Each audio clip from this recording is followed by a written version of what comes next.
Which one of these two actions would upset you more? If a child, spouse, or friend complained about a gift that you gave them, or if they ripped up one of yours? And which action do you think God might judge more harshly? And why is this significant to us in our everyday life? Stay tuned and you're going to find out. If your desire is to become spiritually stronger, emotionally healthier, and relationally smarter, you're at the right place. Speaker and writer Stephanie Smith inspires and equips you to achieve these three key aims. If you're a parent, you'll also learn how to raise empowered kids, ready for adulthood. Let's get started. Welcome back to the Life's Key 3 podcast. I am delighted that you are here. And when this episode airs for the first time, it will be the week of Thanksgiving here in the United States. And let me just say, thank you. Thank you for choosing to be a listener to this podcast. Whether you have been around for a while or you are brand new, this wouldn't be possible without you. Well, I mean, technically, yes, it would be possible to make and record a podcast and release it, but it wouldn't be very encouraging to keep making these and releasing these if people weren't listening. We're getting ready to close in on 2,000 downloads, and that would not be possible without you. So thank you for being here, and share this with somebody else, just one person. All you have to do is just send them a quick email or text and say, hey, here's something worthwhile for you to listen to. So yes, as I said, it is the week of Thanksgiving in the United States when this originally airs. And that means it's time for turkey. Now, not for everybody. I get that. But traditionally, turkey is still going to be on a lot of platters this week. And there's dressing and green beans and chips and soda and eggnog, maybe that's part of your Thanksgiving tradition. Maybe you're like, we don't ever have eggnog, or you're like, are you kidding me? That is only for Christmas. In my home, one of the must-haves is pumpkin pie. And the reason for that is because I love pumpkin pie. Not just any pumpkin pie. I have to say I am partial to the one I make myself. And my kids know that I always make one for them, and I'm going to make one for me. Sometimes I might share, but they know that there will be plenty of pumpkin pie to go around. You know, the reality is that Thanksgiving is incredibly important for us. I'm grateful to live in a country where we still have this holiday that we set aside and we recognize at a national level. It is good to stop and give thanks.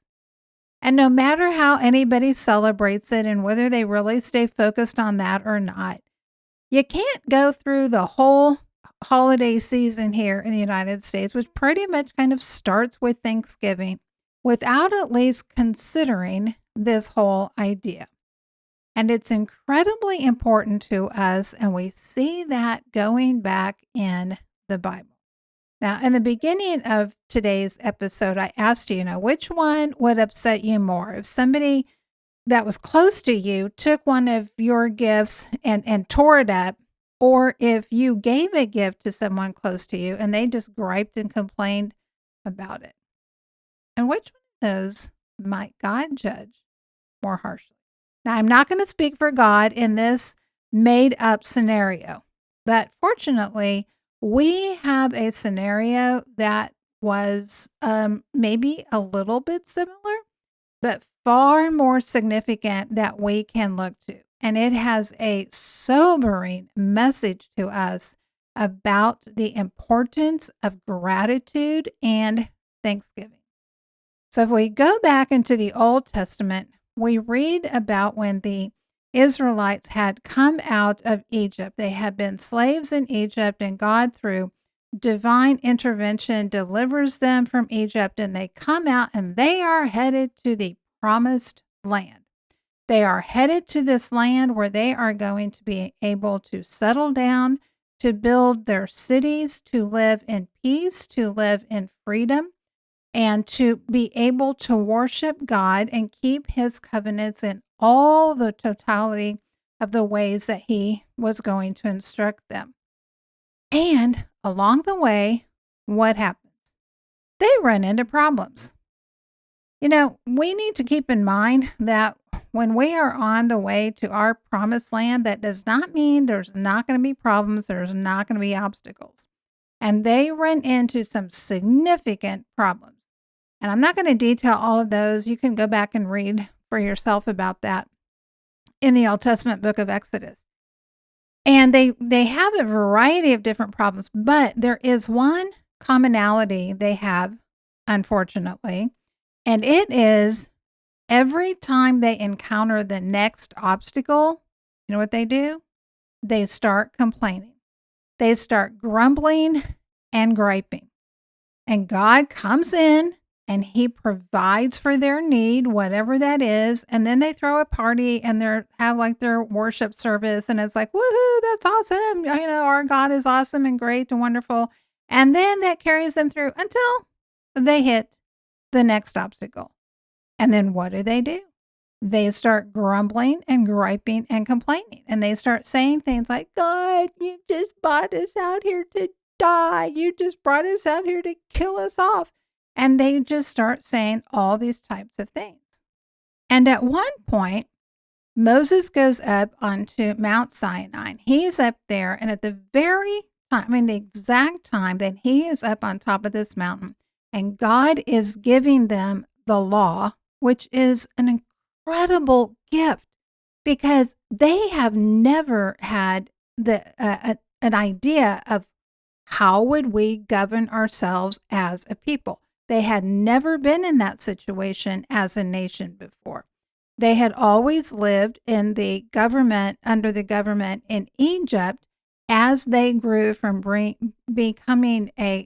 starting as a collection of a family into a full-fledged nation. And they don't have a clue. The only frame of reference that they have for how they're going to govern themselves is what they had experienced in Egypt. And that is not what God wants for them. And so out of his grace and his mercy, he gives them a law. He gives them a set of laws. Some are moral laws that remain fixed for all time. Some are civil laws. Just, okay, how are we going to deal with things if your ox breaks into my field and eats all my grain? And some were ceremonial laws about how they were to worship God in just real, tangible, earthy kind of ways. Well, while this is going on, the people get scared. God's taking longer than they think he should. Hello, ever had that experience? And what do? They go to Aaron and they, are like, hey, do something. And Aaron says, okay, bring me all of your, your gold and everything. And they bring all of their gold and all this together. And Aaron and the goldsmiths, they fashion the golden calf. And basically the people have a idolatrous orgy. That's what goes on. The people have just totally forsaken God. They're not even trying to do what's right here. And it's this horrible mess. And Moses comes down from the mountain. And there's a whole story about all of that. Well, eventually that gets resolved and the people pack up and they continue to head off towards the promised land. And as they encounter these obstacles, they keep doing the same thing. Every time they come up against a new one, it's, God, you don't care about us and you brought us out here to die and we're just out here all by ourselves and wah. And finally, they get to the border of the promised land. They are ready to walk across and inherit this land that was flowing with milk and honey, this land of abundance. And there's a problem. They're going to have to deal with some pretty big obstacles in order to take possession of what God had set apart for them. And what do? They start grumbling and griping and complaining. And that is the point at which God says, all right, that's it. You are not going to enter this land. Your entire generation is going to wander around in this wilderness and you're going to die off. Why? Is it because they had built the golden calf? No.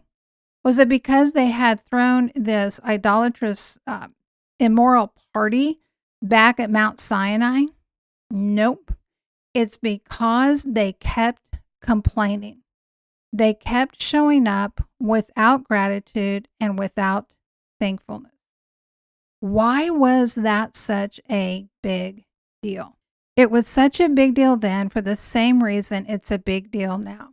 You see, our gratitude has a profound impact on our character and on our faith. You can be happy without being grateful, but a person cannot be filled with gratitude and not be happy. Happiness does not mean the absence of sorrow. It's the presence of joy, sometimes even alongside of tremendous sorrow, even in the midst of pain. And the holidays are often seen in the United States as like happy days, like there is no sadness allowed.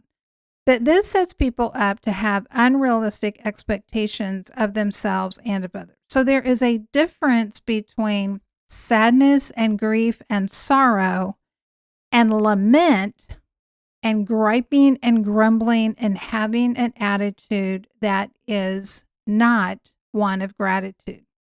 You see, ultimately, gratitude is about faith, because it is faith in not the outcomes that we want, but faith in a God who loves us and will give us what we need.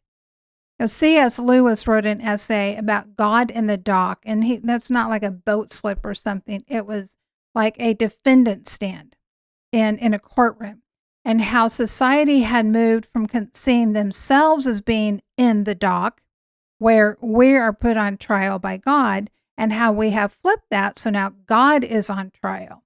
And grumbling really puts God on trial and says, you're going to be found guilty because you didn't give me fill in the blank. And an absence of gratitude and a heart that is complaining, even internally, and towards God, because we have obstacles that show up in our path and we don't get to just sail into our promised lands. The story of the Israelites is sobering for us because God wants us to understand that has a profound impact in our character and in our ability to grow in our relationship with Him. So again, there is a difference between lament and grumbling.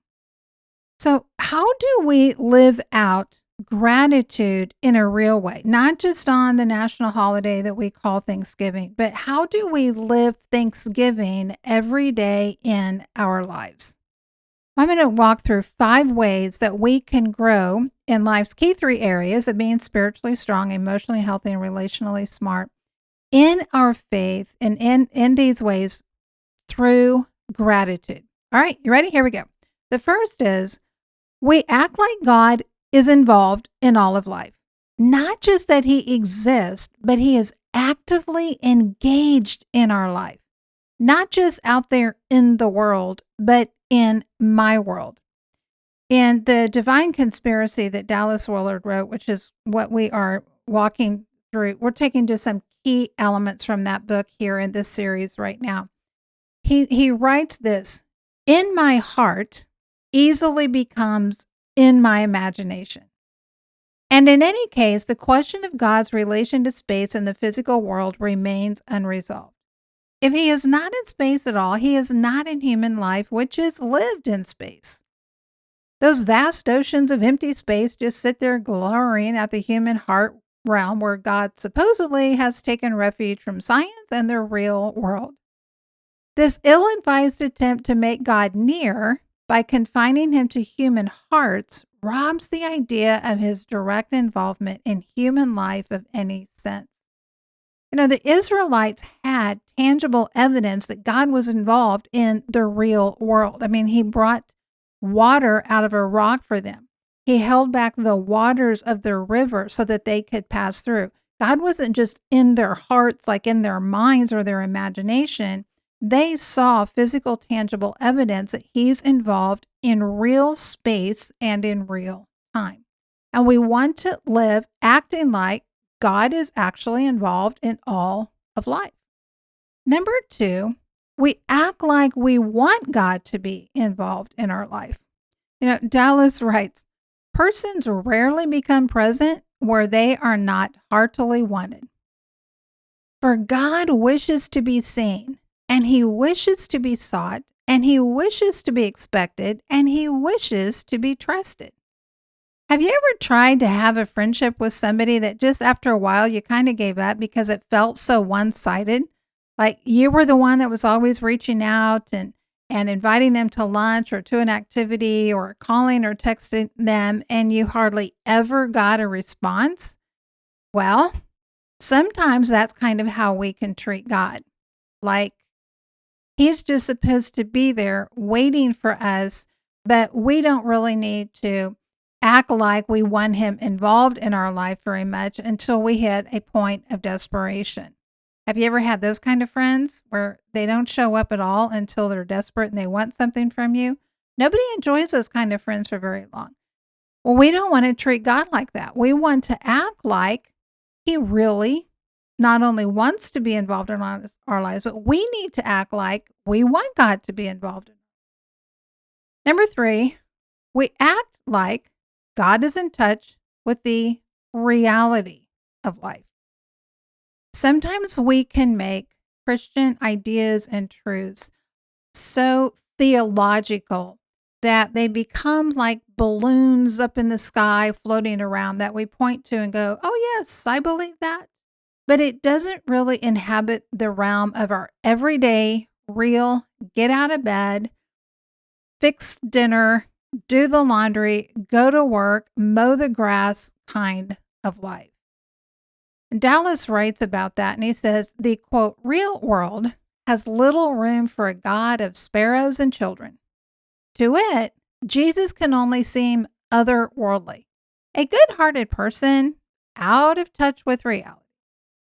Yes, it must be admitted that He is influential, but only because He affirms what weak-minded and faint-hearted individuals fantasize in the face of a brutal world. He is like a cheerleader who continues to shout, "We are going to win," though the score is 98-3 in the last minute of the game. When this cheerleading approach to the real world triumphs among those who profess Christ, they may have faith in faith, but have little faith in God. For God and His world are just not real to them. They may believe in believing, but not be able to rely on God. Like many in our current culture who love, but in practice are unable to love real people. They may believe in prayer, think it is quite a good thing, but be unable to pray believing, and so will rarely, if ever, pray at all. We need to act like God is in touch with the reality of our life, like He knows about the pile of laundry that has been sitting for enough days that we wonder if we need to run it through the washer and dryer again. He knows about the bills that are piling up that we are stressed and we don't know how they're going to get paid.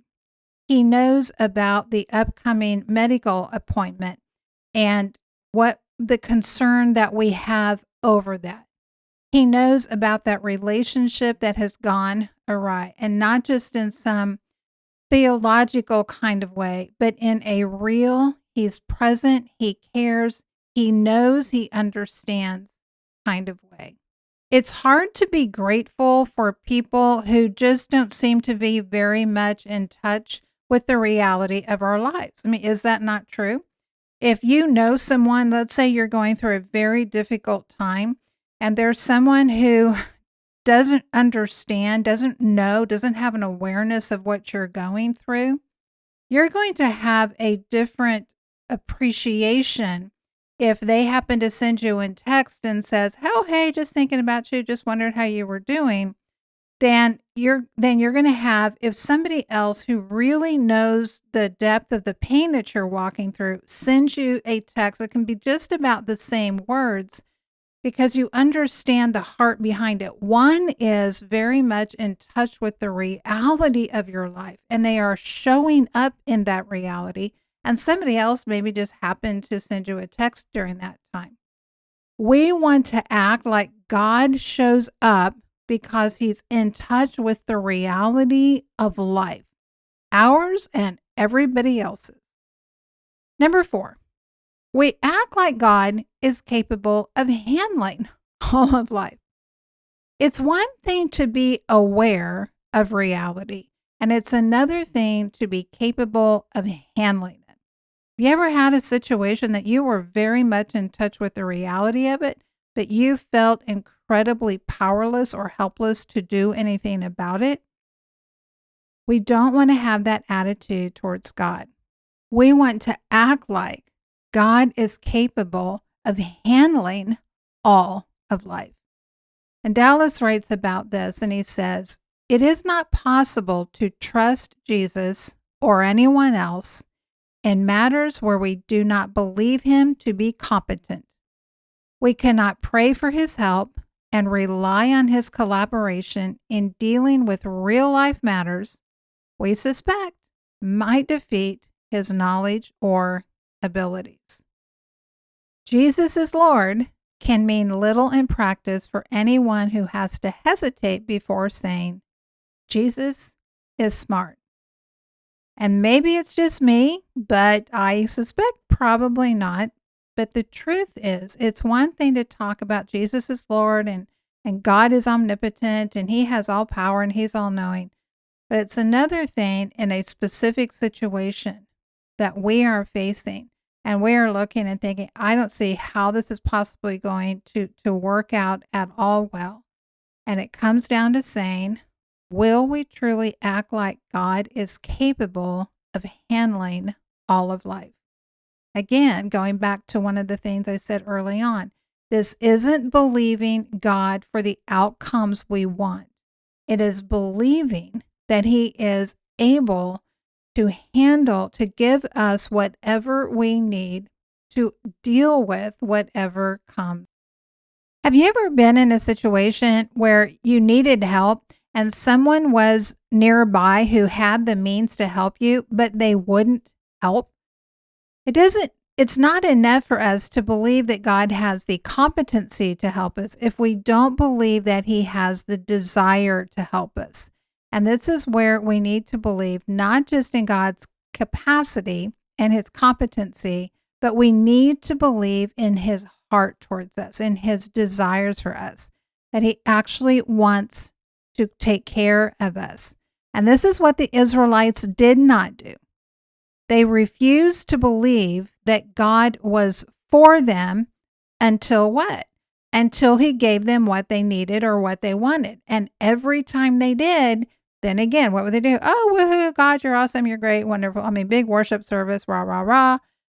But it didn't really change their thoughts. It didn't change how they showed up the next time that they encountered difficulty. So we don't want to repeat their mistakes. It's a sobering story, but it doesn't have to be our story. We can learn from it and choose to have not just a day of good food and celebration and of, quote, Thanksgiving, but we can choose to have a lifestyle of giving thanks. We can choose to have a character of gratitude and make that a habit and a practice. It will not happen by default. It only happens with intention.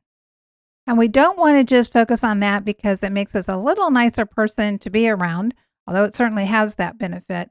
But it is far more significant than that. It will shape what we believe about God, and it will put us in positions or remove us from positions where we are able to walk into the promised land, the promises that God has for us. All right, my friend, that's going to wrap us up. Whatever you are doing this week, and I know some of you are not in the United States, and this may be a holiday that you don't celebrate in your country. That's okay. You could still kind of adopt it from us here in the United States. But whatever you are doing this week, my friend, I pray that you will have safety and that you will have an attitude of gratitude, not just because it seems to be the thing to do, but because it is an ongoing practice that you're going to make part of your life. Hey, speaking of gratitude, I would be incredibly grateful if you would leave a review for the podcast and share this with just one person. Well, okay, you can share with more than one. You're not limited to just one. But if you share it with one, that helps the podcast to grow and more people to be able to grow spiritually strong, emotionally healthy, and relationally smart. And also share this with your women's ministry coordinator, your pastor, your Christian school or homeschool group administrator, and ask them to inquire about my coming to speak in your area. And let me say again, thank you for listening. Thank you for the times that you reach out by email and you give me some feedback. For those of you who are subscribers to my weekly newsletter, High Impact, thank you as well to you. I don't take for granted, and I am grateful for the opportunity to just show up and be present in your life in a small way. All right, my friend, that's going to wrap us up for today. Remember, as always, you have an impact that is immeasurable, eternal, and irreplaceable. I'll see you next time. Thank you for listening. Visit the website stephaniepresents.com and sign up for High Impact to join the mission of building spiritually strong, emotionally healthy, and relationally smart women and families. You can also book Stephanie to speak at your event and check out additional resources. Together, we can invite and equip generations to engage fully in God's grand story.